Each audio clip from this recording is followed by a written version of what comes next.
The story of the ukulele starts in 1879 when a ship called the SS Ravenscrag sailed from Portugal to Hawaii to transport workers to sugar plantations. Among the passengers were Manuel Nunes, Augusto Diaz, and Jose de Espirito Santo, who brought with them a Portuguese instrument called the cavaquinho, which was very similar to the modern ukulele. When the Ravenscrag landed, the native Hawaiians were dazzled by this new instrument. They gave it the name ukulele, which roughly translates to jumping flea, because they thought the player's fingers looked like fleas jumping across the fretboard. Over the next few years, the ukulele exploded in popularity. This was partly due to the efforts of King Kalakaua, Hawaii's last reigning monarch, who used the instrument to promote interest in native Hawaiian culture in the face of increasing influence from overseas. He frequently incorporated the instrument into formal royal functions and encouraged its use in traditional Hawaiian music and dance. The ukulele finally found its way to America in 1915 when it was used during performances at the Panama Pacific International Expo in San Francisco. This caused a sensation that quickly spread all across America. It wasn't long before the ukulele reached New York City, where it became a staple in vaudeville performances and launched a craze for Hawaiian-themed songs among Tin Pan Alley songwriters. The ukulele's popularity continued to grow throughout the next few decades as more and more popular artists featured the instrument in their music. Unfortunately, starting in the 1960s, the ukulele began to fade into the background. In the 1990s, however, the ukulele experienced a resurgence that continues to this day. The success of Israel Kamakawiwo'ole's covers of Over the Rainbow and What a Wonderful World, along with viral videos of artists like Jake Shimabukuro, have helped to bring the ukulele back into the mainstream.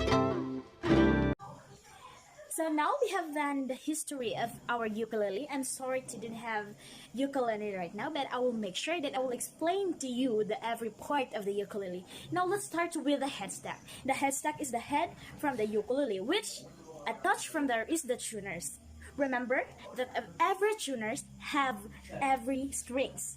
Next to the tuners, we have the four tuners, is the knot. The knot is the line.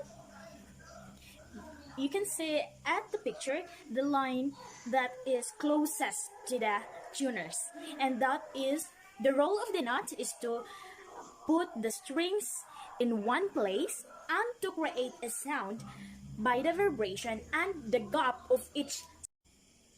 Now, to tune in our ukulele, we have to turn it in a counterclockwise for the higher pitch and clockwise for the lower pitch.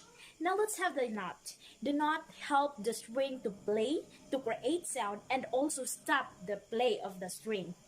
Next is we have the fretboard. The fretboard houses the frets. The frets 1 is the closest to the knot. 2 farther and farther for the fret. 2, 3, 4, and 5, and so on. Next we have the body, which is the residence of the chamber.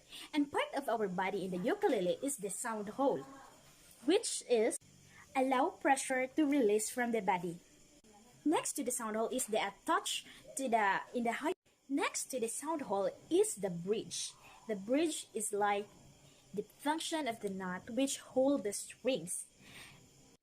It also determines the end point of the strings.